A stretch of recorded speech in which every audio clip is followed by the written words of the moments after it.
अज्ञानतिमिरान्धस्य ज्ञानाञ्जनशलाकया चक्षुरुन्मीलितं येन तस्मै श्रीगुरवे नमः। श्रीचैतन्यमनोभीष्टं स्थापितं येन भूतले स्वयं रूप कदा मह्यं ददाति स पदान्तिकं। वन्देऽहं श्रीगुरौ श्रीयुतापदकमलं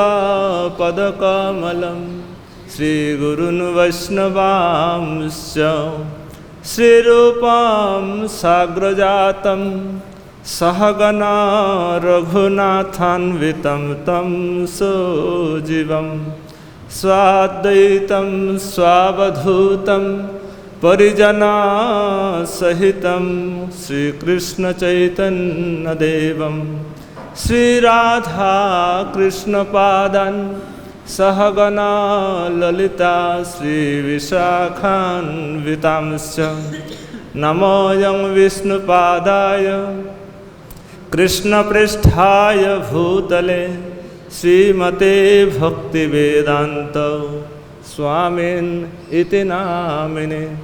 नमस्ते सरस्वतीदेवे गौरवाणी प्रचारिणे निर्विशेषशून्यवादी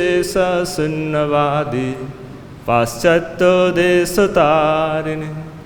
वाञ्छाकल्पतरुभ्यश्च कृपासिन्धुभ्यैव च पतितानां पावनेभ्यो वैष्णवेभ्यो नमो नमः।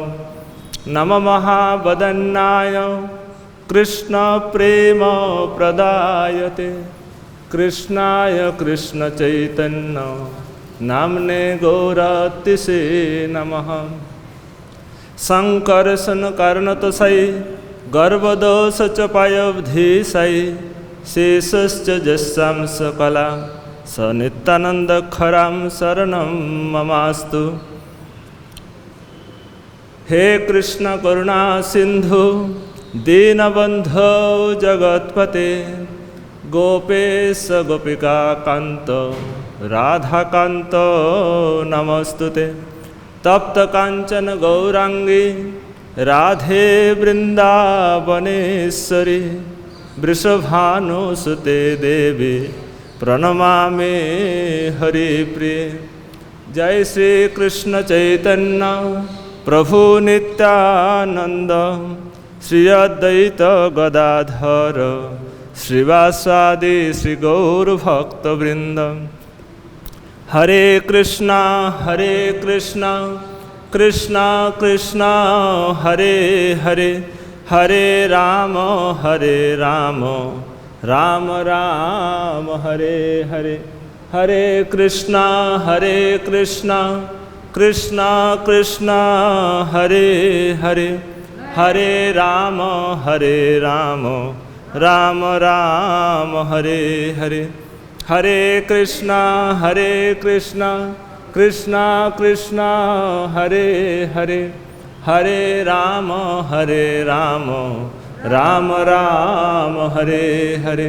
ओम नमो भगवते वासुदेवाय।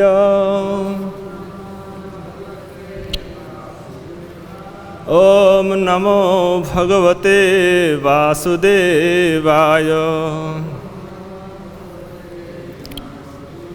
ओम नमो भगवते वासुदेवाय। नारायणं नमस्कृत्य नरं चैव नरोत्तमं देवीं सरस्वतीं व्यासं ततो जयमुदीरयेत्। नष्टप्रायेषु भद्रेषु नित्यं भागवत सेवया भगवतेरुत्तम श्लोके भक्तिर्भवति नैष्ठिकी। श्रीमद्भागवत महापुराण की आज हम लोग श्रीमद्भागवतम के सप्तम स्कंद अध्याय 5 श्लोक संख्या 6। श्री नारदोवाच श्रुत्वा पुत्रगिरो दैत्यः परपक्षसमाहिताः। श्रुत्वा पुत्रगिरो दैत्यः परपक्षसमाहिताः। जहास बुद्धिबालानां भिद्यते परबुद्धिभिः जहास बुद्धिबालानां भिद्यते परबुद्धिभिः। शब्दार्थ। श्री नारदोवाच, नारद मुनि ने कहा, श्रुत्वा सुनकर, पुत्र गिरह अपने पुत्र की उपदेशमयी वाणी, दैत्यः हिरण्यकशिपु परपक्ष शत्रु की ओर समाहितः श्रद्धायुक्त जहास हसा बुद्धि बुद्धि बालानाम छोटो बालक को भिद्यते प्रदूषित होती है पर बुद्धि भी शत्रु पक्ष के सिखलाने से। श्रील प्रभुपाद के द्वारा अनुवाद एवं तात्पर्य। नारद मुनि ने कहा, नारद मुनि ने आगे कहा, जब प्रहलाद महाराज ने भक्तिमय आत्म साक्षात्कार के विषय में बतलाया और इस तरह अपने पिता के शत्रु पक्ष के प्रति अपनी स्वामी भक्ति दिखलाई, तो असुरराज हिरण्यकशिपु ने प्रहलाद की बातें सुनकर हंसते हुए कहा, शत्रु की वाणी द्वारा बाल बुद्धि इसी तरह बिगड़ी जाती है। तात्पर्य में श्रील प्रभुपाद लिखते हैं, हिरण्यकशिपु असुर होने के कारण विष्णु तथा उनके भक्तों को अपना शत्रु मानता था। इसीलिए यहाँ पर परपक्ष शत्रु की ओर शब्द व्यवहृत हुआ है। हिरण्यकशिपु ने कभी भी विष्णु या कृष्ण की बातें नहीं मानी, प्रत्युत वो किसी भी वैष्णव की बुद्धि से क्रोधित हो उठता था। भगवान विष्णु या कृष्ण कहते हैं, सर्वधर्मान परित्याज्य मामेकम शरणम व्रज, अन्य सारे कर्तव्यों को त्याग कर मेरी शरण में आओ। किंतु हिरण्यकशिपु जैसे असुरों ने इससे कभी सहमति नहीं दिखलाई। अतएव कृष्ण कहते हैं, नामाम दुष्कृतन मूढ़ा प्रपद्यन्ते नराधमाः माया अपहृत ज्ञाना आसुरम भावमाश्रितः। जो दुर्जन निपट मूर्ख है, जो मनुष्य में अधम है, जिनकी बुद्धि मोह द्वारा नष्ट हो चुकी है और जो असुर के नास्तिक भाव को धारण करने वाले हैं, ये मेरी शरण में नहीं आते।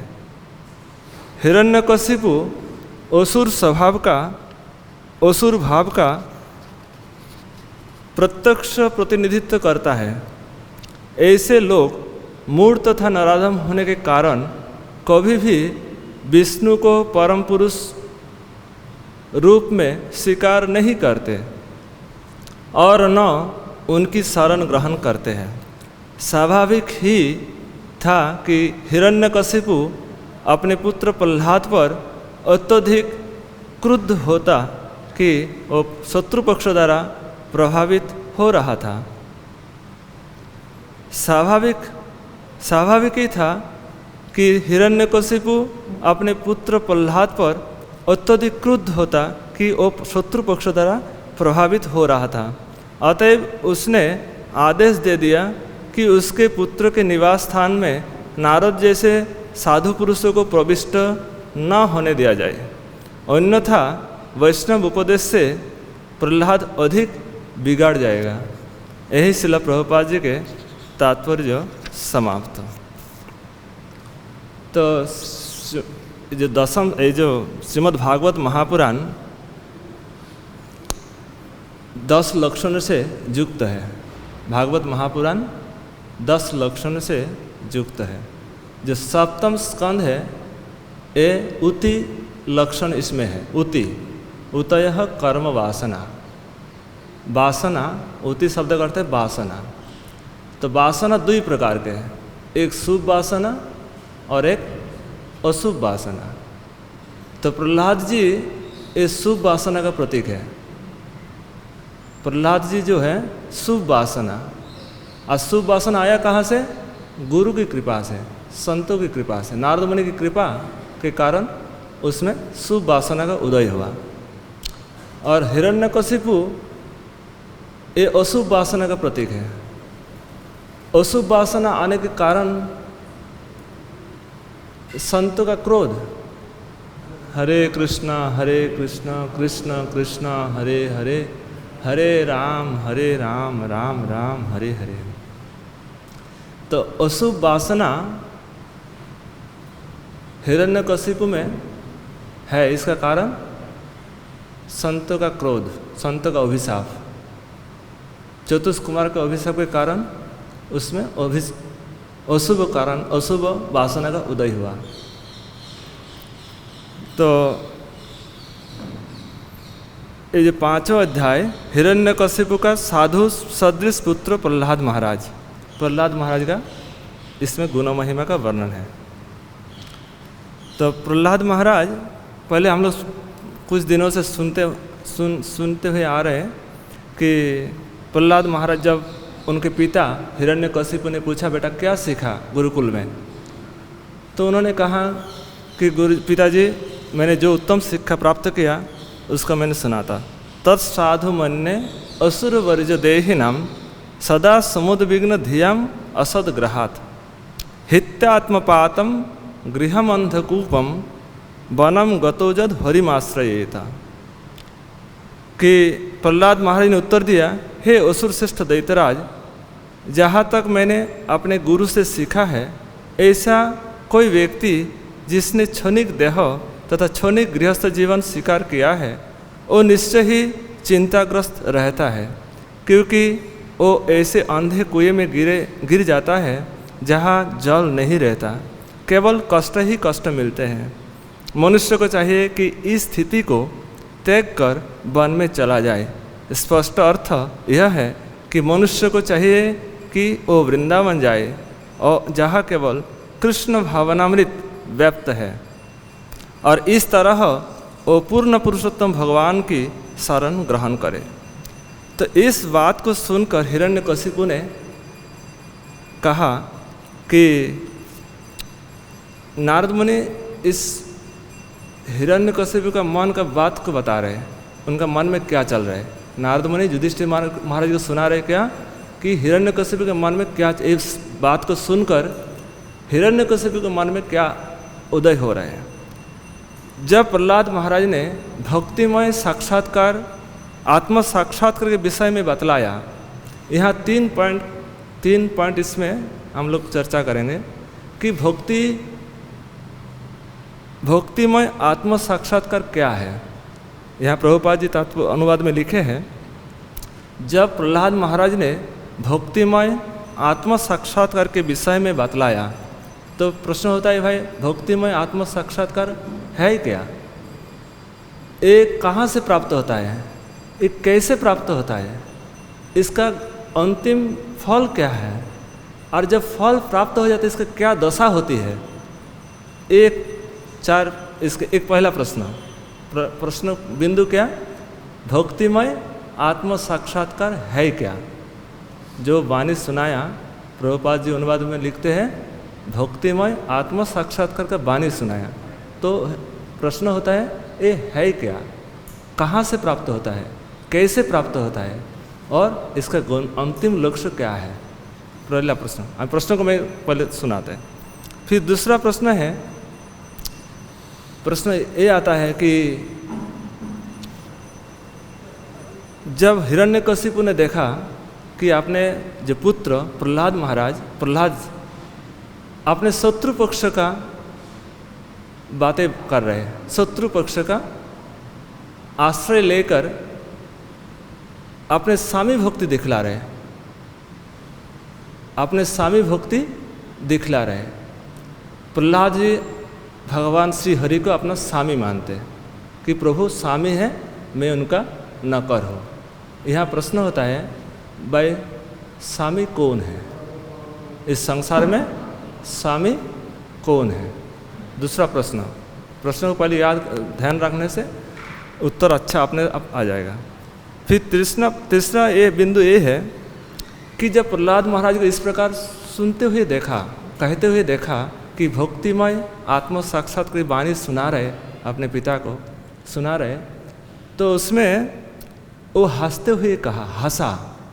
जो जागतिक सांसारिक पुरुष है वो भक्तों का चरित्र देखकर हंसते हैं, पागल, वो सोचते पागल है। जो सांसारिक पुरुष है वो भक्तों का चरित्र देखकर, भक्तों का क्रियाकलाप देखकर वो हंसते हैं। ये 3 बिंदु पर चर्चा करेंगे। सबसे पहला बिंदु क्या है, भक्तिमय आत्म साक्षात्कार क्या है। भक्तिमय आत्म साक्षात्कार कहाँ से प्राप्त होता है, गुरु से प्राप्त होता है। गुरु के बिना ये आत्म साक्षात्कार ज्ञान उपदेश प्राप्त नहीं होता है। और ये ज्ञान क्या होता है न, देह और जड़ चेतन का ग्रंथि का भेदन करने सिखा देते हैं। भाई ये जड़ है, ये चेतन है, शरीर जड़ है, शरीर में स्थित जो प्रभु है, आत्मा है, वो नित्य है, अविनाशी है। इस ज्ञान को प्रदान करते हैं, ये है आत्म साक्षात्कार। और ये संपूर्ण ज्ञान कहाँ दिया है, श्रीमद् भागवत गीता में। शिव भगवान ने 2 अध्याय में इसका पूर्ण रूप से विवेचन किया। सबसे पहले शिक्षा ये दिया गीता में, मैं देह नहीं हो, मैं आत्मा हूँ। ये है भक्तिमय आत्म साक्षात्कार वाणी। तो इसका गुरु के माध्यम से पहले गुरु इस ज्ञान को कराते हैं।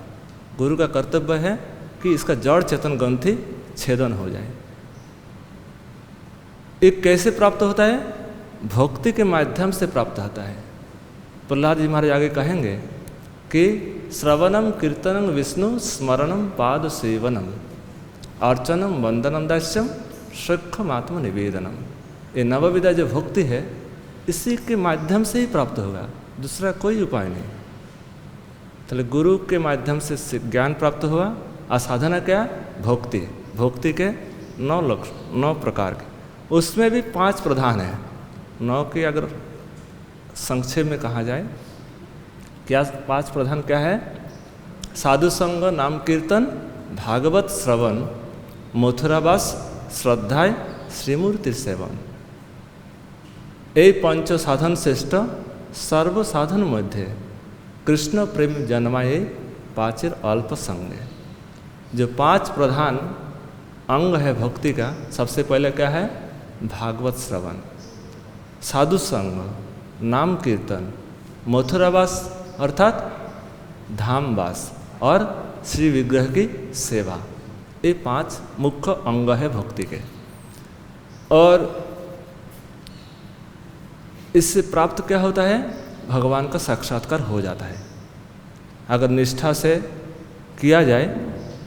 हाँ, आदो श्रद्धा, तत्व साधु संग, भजन क्रिया, अनर्थ निवृत्ति, निष्ठा, रुचि, आसक्ति, उसके बाद प्रेम स्तर को वो प्राप्त कर लेते हैं। तो निष्ठा की जरूरत है। तो यहाँ सबसे पहला बिंदु क्या है, भक्तिमय आत्म साक्षात्कार का उपदेश उन्होंने दिया। तो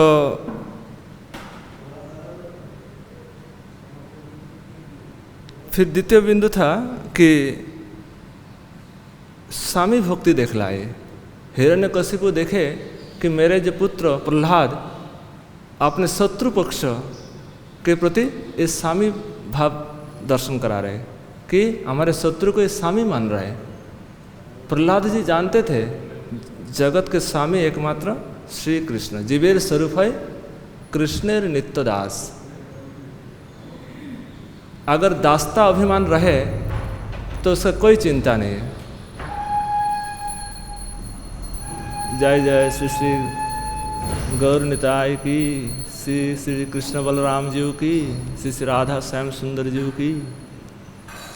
तो स्वामी है कृष्ण, स्वामी है कृष्ण, हम सब उनका दास।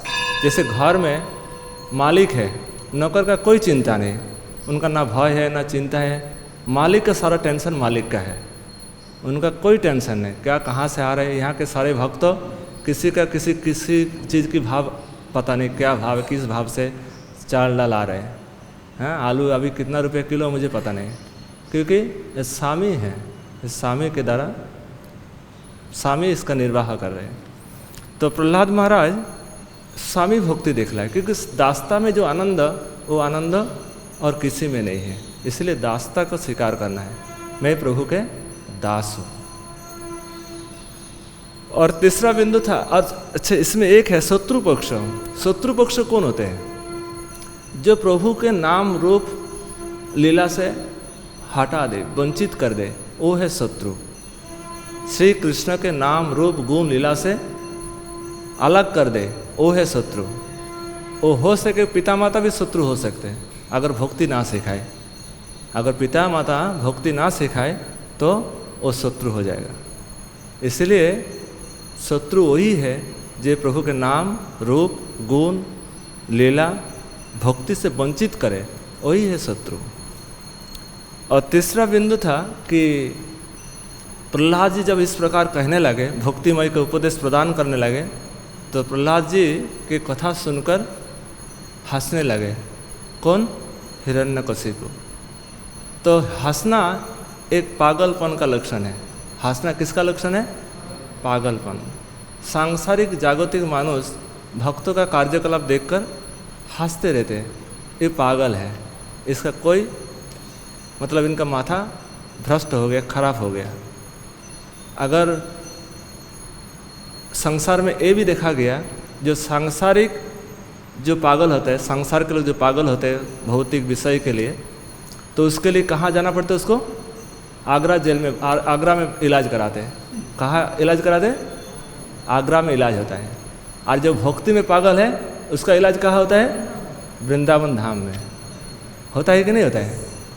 वो वृंदावन धाम छोड़ कोई जाना नहीं चाहते, उसका इलाज एकमात्र श्री वृंदावन धाम। आज जो सांसारिक देह सुख, सांसारिक सुख में जिसका चित्तवृत्ति लगा हुआ है, उसका इलाज आगरा में जाना पड़ेगा, वह और कोई बाहर जाना पड़ेगा, हैं रांची जाना पड़ेगा। और जो भक्ति का जो पागल है, जो कृष्ण भावनामृत पागल है, उसके लिए इसलिए प्रहलाद महाराज जी कहे वनम गतो जत हरिम आश्रय, हरि का आश्रय लेकर श्री वृंदावन धाम में जाना चाहिए।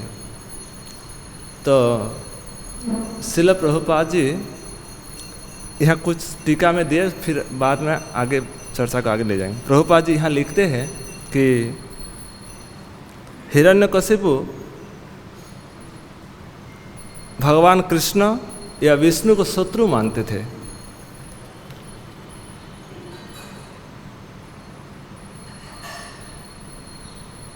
भगवान विष्णु या कृष्ण कहते हैं सर्वधर्मान परित्याज्य माम एकम शरणम ब्रज, अन्य सारे कर्तव्यों को त्याग कर मेरी शरण में आओ। किंतु हिरण्यकशिपु जैसे असुरों ने इससे कभी सहमति नहीं दिखलाई। अतएव कृष्ण कहते हैं नमाम दुष्कृत न मूढ़ा प्रपद्यन्ते नराधमा माया अपहृत ज्ञाना आसुरम भावम आश्रिता। 4 प्रकार के लोग भगवान के शरणागत नहीं होते। सबसे पहले कौन है? मूढ़ है। मूढ़ व्यक्ति भगवान के शरण में नहीं जाते। मूढ़ किसको कहते? जिसका देह में आसक्ति, मूढ़ जिसे गाधा जो है उसका शरीर प्रति ध्यान है, आत्मा के प्रति ध्यान नहीं है, उस स्वरूप को जानने के लिए प्रयास नहीं करते, उसको संसार में मूढ़ कहा जाता है। और सामान्य सांसारिक सुख के लिए दिन रात परिश्रम करते हैं। जिसका देह आत्मा में कोई ज्ञान नहीं है, वो वास्तविक मूढ़ है। चले मूढ़। नराधम कौन है? जो बहुत ऐश्वर्य धन संपत्ति बहुत है, किंतु स्वरूप ज्ञान नहीं है। भगवान जो साक्षात श्री कृष्ण जीवन का लक्ष्य है, एक ज्ञान जिसमें नहीं है, वो है नराधम। सांसारिक बहुत संपदा है, बहुत ऐश्वर्य है, किंतु उनका स्वरूप ज्ञान नहीं है। मैं कृष्ण का दास हूँ, वह कृष्ण मेरा स्वामी है, एक ज्ञान जिसका नहीं है वो नराधम है। माया अपहृत ज्ञान कौन है? बड़े बड़े वैज्ञानिक, दार्शनिक, साहित्यिक, जो जो कविता लिखते माने लेखक, ये सब बड़े बड़े ज्ञानी है, संसार से बहुत ज्ञान ग्रहण किए, किंतु भगवान के बारे में कुछ ज्ञान नहीं है, भगवान के स्वरूप को नहीं जानते, भगवान के बारे में किसी प्रकार की कोई चर्चा नहीं करते। ये है माया द्वारा अपहृत ज्ञान।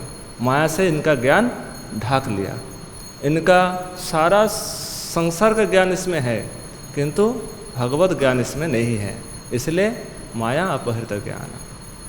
और आश्रुम भावमाश्रिता, आश्रुम भावमाश्रित कौन है? जो मायावादी है, जो भगवान को खंडन करना चाहते हैं, भगवान को मारना चाहते हैं, वो है मायावादी। हाँ, तो इसीलिए महाप्रभु यह प्रभुपाद जी लिखते हैं कि ये सब व्यक्ति दुष्कृति होते हैं, ये कभी भगवान के शरण में नहीं जाते। मूढ़ा नराधम माया अपहृत ज्ञान और आसुरम भावमाश्रिता। हिरण्यकशिपु में सारा गुण था, ये मूढ़ भी है, नराधम भी है, माया के द्वारा अपहृत ज्ञान भी है और आसुर तो है ही। तो इसीलिए ये भगवान को मारना चाहते हैं, भगवान को मारना चाहते हैं, इसीलिए इनका शरणागति होने का कोई संभावना नहीं है। तो श्रील प्रभुपाद जी ये लिखते हैं कि प्रहलाद जी यहाँ एक अंतिम एक बड़ा अच्छा उपदेश है। असुर का यही भावना होती है कि बेटा कृष्ण भक्त ना हो जाए, इसलिए किसी वैष्णव संगति में ना जाए, किसी वैष्णव संगति में ना जाए, कोई वैष्णव इनकी माथा को माने माथा को बिगड़े ना दे। हाँ, इसलिए हिरण्यकशिपु अपने साथियों को उपदेश करते कि कोई वैष्णव ना आ जाए प्रहलाद के पास। अगर प्रहलाद, क्योंकि बाल बुद्धि है, इसको जो सिखा देंगे वही सीख जाएगा, किंतु प्रहलाद ऐसे नहीं, प्रहलाद महान भक्त है, मातृ गर्भ से इन्होंने शिक्षा प्राप्त की है। तो आज एक बड़ी सुंदर बातें सुनने को मिलेगा कि यहाँ प्रभुपाद जी अनुवाद में लिखते हैं, भक्तिमय आत्म साक्षात्कार का जिसको हो गया उसकी दशा क्या होती है। भक्तिमय आत्म साक्षात्कार जिसको हो जाता है उसकी दशा क्या होती है। तो श्री चैतन्य महाप्रभु साक्षात श्री कृष्ण भक्त भाव में आकर इन्होंने ये दृश्य दिखाया। श्री चैतन्य महाप्रभु के समक्ष आज हम इसी को, महाप्रभु के उद्गार है, इस किसी का उद्गार नहीं, महाप्रभु अपने उद्गार है, इसी को हम सुनेंगे। संक्षेप में, समय तो बहुत कम है। हाँ, प्रेमोच्छेद रुजो अवगच्छति हरिनायम न च प्रेम वा। अयम हरि प्रेमोच्छेद रुजो न अवगच्छति। इस हरि में प्रेम की भगवान श्री चैतन्य महाप्रभु गोपी भाव में कहते हैं, ये जो श्री कृष्ण जो है अयम हरि, यह हरि प्रेम रुजो, रुजो माने पीड़ा, प्रेम की पीड़ा यह नहीं जानते हैं। प्रेम की जो पीड़ा होती है ये भगवान कृष्ण नहीं जानते। न च प्रेम वा स्थाना स्थानम न अवैते। प्रेम स्थान और स्थान को भी नहीं जानते, कहाँ प्रेम करना है कहाँ प्रेम नहीं करना है, ये प्रेम नहीं जानते हैं। मदनोपि न जानाति न दुर्बला। कामदेव किस पर प्रेम करना है ये भी नहीं जानते। महाप्रभु कहते कि मैं दुर्बला हूँ, गोपी के भाव में स्त्री को दुर्बला कहते हैं, गोपी को दुर्बला कहते हैं। तो दुर्बला से प्रेम करना नहीं चाहिए कि दुर्बला है, अगर प्रेम करे तो ही मर जाएगी, अगर प्रेम बिछड़ जाए तो बोले ए हरि, ये भी नहीं जानते किससे प्रेम करना है। अन्य व्यक्ति हो वेद न च अन्य दुखम अखिलम। अन्य व्यक्ति अन्य दुख को नहीं जानते। जो मेरा अंदर क्या दुख है दूसरे कोई नहीं जानते, मैं किस पीड़ा से भोग रहा है, किस पीड़ा का अनुभव कर रहा है, दूसरे कोई नहीं जानते। महाप्रभु अंतिम दशा, महाप्रभु किस दशा में इस बात को कर रहे हैं। महाप्रभु 24 वर्ष नवद्वीप धाम में रहे। महाप्रभु 24 वर्ष कहाँ रहे? नवद्वीप धाम में। 6 वर्ष उन्होंने गमनागमन किए, पूरा भारतवर्ष घूमे। 6 वर्ष महाप्रभु पूरी धाम में रहकर उपदेश दिए, कहीं गए नहीं, भक्तों से मिलते थे। श्री चैतन्य महाप्रभु भक्तों से मिलते, किंतु कभी कहीं बाहर नहीं गए। ये 6 12 वर्ष हो गया, और आखिरी 12 वर्ष महाप्रभु 2-3 भक्तों से ही मिलते थे, स्वरूप दामोदर, राय रामानंद, क्योंकि अंतिम माने पीड़ा की विरह अवस्था, प्रेम की विरह सहन नहीं होता है। केवल रामी रामानंद, स्वरूप दामोदर, गीत गोविंद, चंडीदासर जो पद्यावली, ये सब बातें सुनाकर महाप्रभु थोड़ा सांत्वना देते थे। महाप्रभु किसी प्रकार से बहुत हृदय में पीड़ा है, प्रेम की पीड़ा, इसको किसी प्रकार से ये करते। तो अन्य वेद न अन्य दुखम अखिलम, अन्य व्यक्ति अन्य दुख को नहीं जानते। महाप्रभु कहते हैं नो जीवनम वाश्रवम, आश्रव माने है विश्वास नहीं, ये जीवन का कोई विश्वास नहीं है, ये जीवन कब तक रहेगा कोई भरोसा नहीं। दी त्रीणी दिनानि यौवनम इदम यौवनम, इस यौवन 2-3 दिन की है, ये यौवन बहुत दिन तक नहीं रहेगा। महाप्रभु अपने जीवन का खेद व्यक्त कर रहे हैं, इस जीवन अधिक दिन तक नहीं रहेगा। दी त्रीणी दिनानि यौवनम इदम, इदम यौवनम दी त्रीणी दिनानि, 2-3 दिन तक ही रहेगा। और कि हा हे विधाता, का गति, मेरी क्या गति होगी, अभी तक प्रभु को दर्शन नहीं मिल पाया। हाँ, इसी प्रकार से दिन व्यतीत हो रहा है। इसका कहने का उद्देश्य महाप्रभु भक्तिमय आत्म साक्षात्कार के अंतिम दशा क्या होती है, इसका निरूपण कर रहे हैं। हा विधे का गति, हे विधाता मेरी क्या गति होगी, 2-3 दिन के जीवन, इस जीवन का कोई विश्वास नहीं है। अरे हरि प्रेम, जो प्रेम की पीड़ा भी नहीं जानते हैं। हाँ, ये प्रेम कहाँ करना चाहिए कहाँ नहीं करना चाहिए, ये प्रेम भी नहीं जानती है। तो हे विधाता अभी मेरी क्या गति होगी। फिर एक श्लोक लिखते हैं, श्री कृष्ण रूपादि निषेवनम विना, हाँ, व्यर्थानि मेहानि अखिलेन्द्रियानि अलम, कृष्ण रूप को आस्वादन मैंने नहीं कर पाया। श्री कृष्ण रूपादि निषेवनम बिना मैं व्यर्थानि में अहानि अखिलेन्द्रियानि अलम, हाँ, इस समस्त इंद्रियों को मैंने व्यर्था ही धारण किया हो, क्योंकि कृष्ण का रूप का आस्वादन नहीं हो रहा है। श्री कृष्ण रूपादि निषेवनम बिना, निषेवन किए बिना, सेवन किए बिना, व्यर्थानि में अहानि अखिलेन्द्रियानि, अखिल इंद्रिय समस्त इंद्रिय, जब सभी इंद्रिया को मैंने व्यर्थ ही धारण किया हो, इसका कोई काम नहीं है, फालतू के समय व्यर्थ जा रहे हैं, क्योंकि कृष्ण रूप का निषेवन हो नहीं रहा है। कृष्ण रूपादि निषेवनम बिना व्यर्थानि मेहानि अखिलेन्द्रियानि अलम पर्याप्त। पाषाण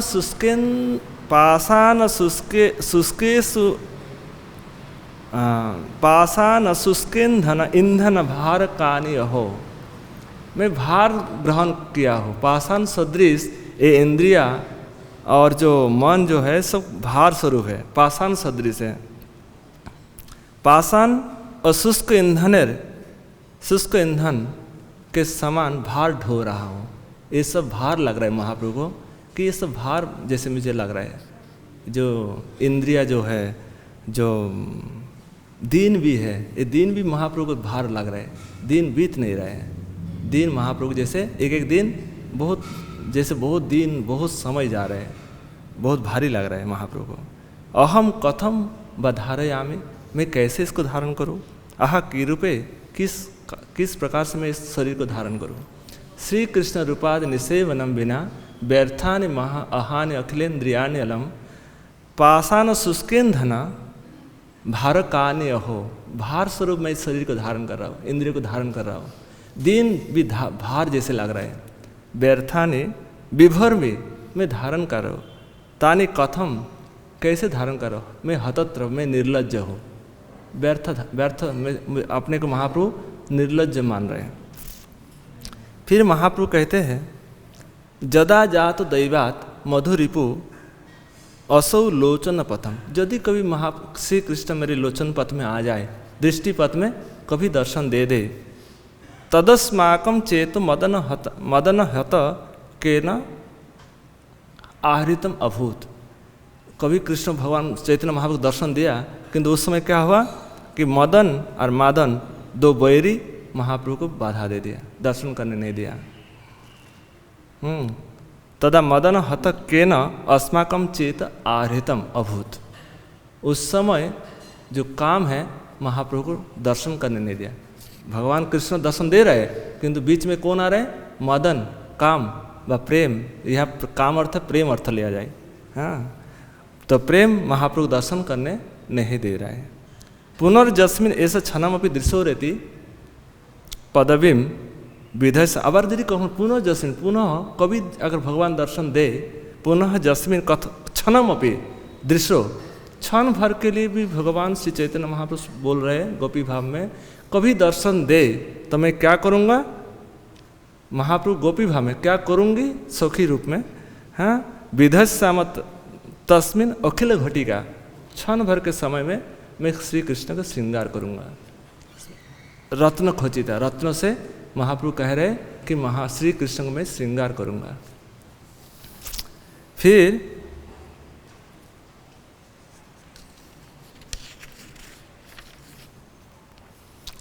एक बड़ा सुंदर, बहुत महाप्रभु कुछ श्लोक जो है बड़ा मन गंभीर श्लोक। न प्रेम गंध से दरापि न हरो। हरि में मेरा प्रेम गंध नहीं है, महाप्रभु स्वयं कहते हैं। न प्रेम गंध अस्ति दरापि न हरो, हरो न प्रेम गंध अस्ति। हरि में मेरा कोई प्रेम गंध नहीं है। क्रंदा में मैं क्रंदन करता हूँ, सौभाग्यतरम प्रकाशितुम। मेरा सौभाग्य बहुत अच्छा है कि मैंने मानव तनु प्राप्त किया, किंतु मैंने हरि का प्रेम मुझ पर नहीं है। हाँ, न प्रेम गंध अस्ति, प्रेम गंध भी नहीं है। दरापि माने थोड़ा सा भी, मैं हरो, हरि में मेरा थोड़ा सा भी प्रेम नहीं है। इसलिए मैं महाप्रभु कह रहे हैं मैं क्रंदा में रोता हूँ। हाँ, सौभाग्यतरम प्रकाशितुम। सौभाग्य ये है कि मैंने मनुष्य शरीर प्राप्त किया, फिर भी मेरा कोई कृष्ण प्रेम नहीं है। बंसी विलासी आनंद लोकनम बिना विभर में। बंसी विलास श्री कृष्ण का सुंदर रूप, हाँ, अवलोकन बिना, दर्शन किए बिना मैं अपना धारण कर रहा हूँ शरीर। कैसे? प्राण पतंग कान वृथा। जिस प्राण पक्षी है, हृदय में प्राण पतंग है, इसको मैं वृथा ही धारण कर रहा हूँ। प्राण पतंग कान वृथा, प्राण पतंग को मैंने वृथा धारण कर रहा हूँ। किस लिए? कि बंसी विलास आनन लोकनम बिना, भगवान कृष्ण के दर्शन किए बिना प्राण पतंग को मैं वृथा धारण किया हूँ। हरि में मेरा कोई प्रेम गंध तो है ही नहीं, इसलिए मुझे रोना आता है। हाँ, दिन भर मैं रोता हूँ इसीलिए कि मेरा अंदर कोई प्रेम गंध नहीं है।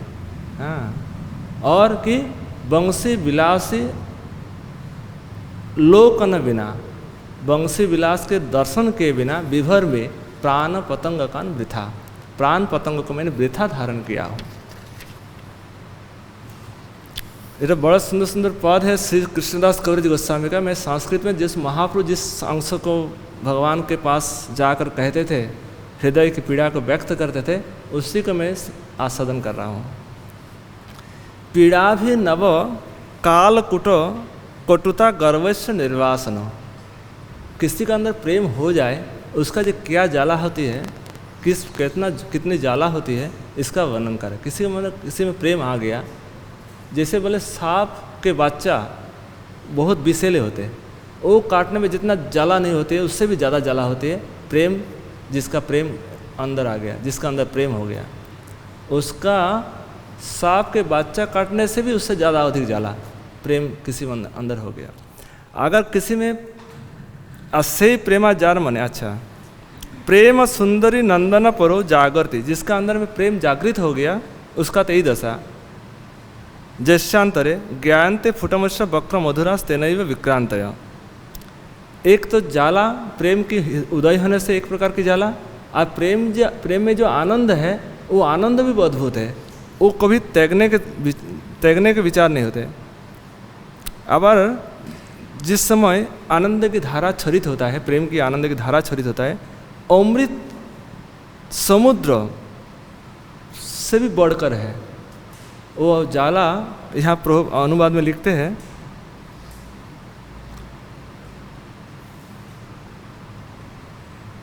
थोड़ा एक पद सुनाते हैं। कृष्णदास कबीर गोस्वामी का पद बड़ा सुंदर है।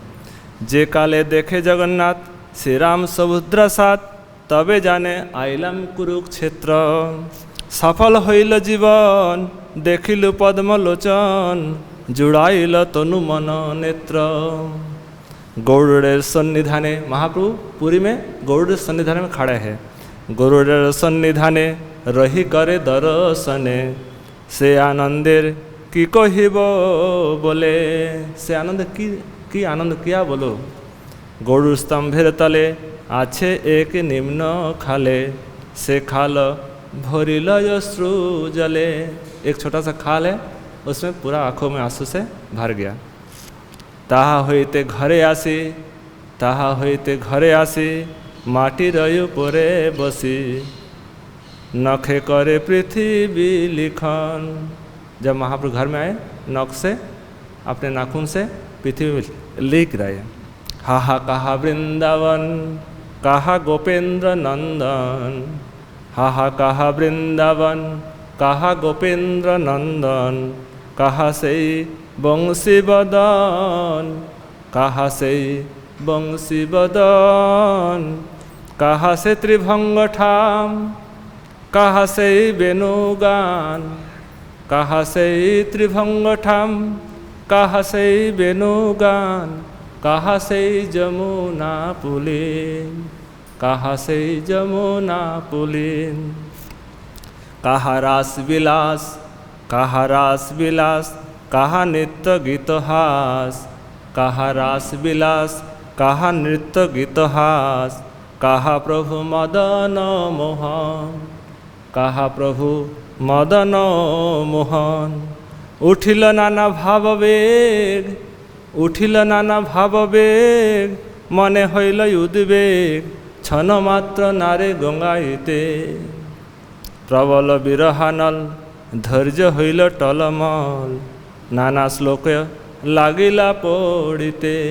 महाप्रभु भिन्न भिन्न श्लोक का उच्चारण कर रहे, जिससे महाप्रभु में भाव का उदय होता था।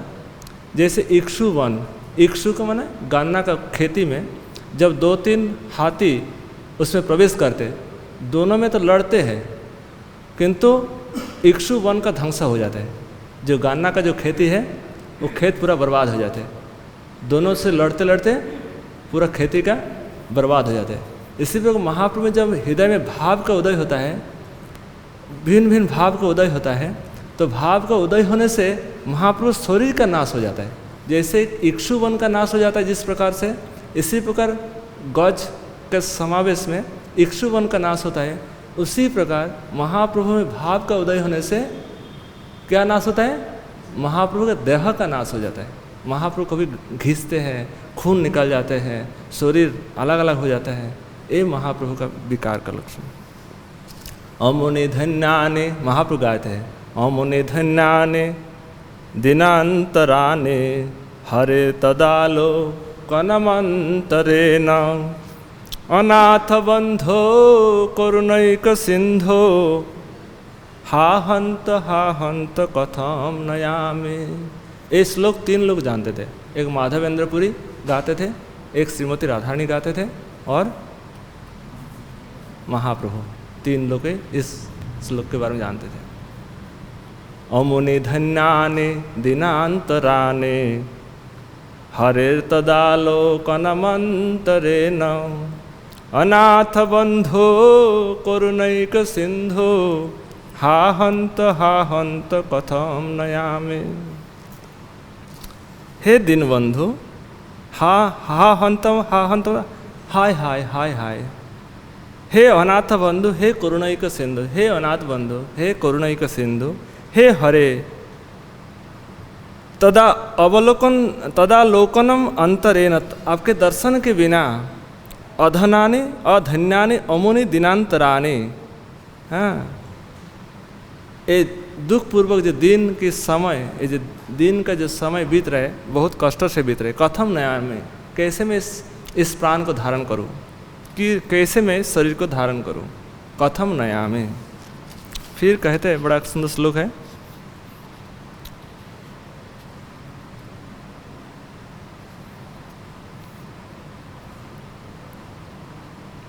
यहाँ एक बहुत सुंदर पद है,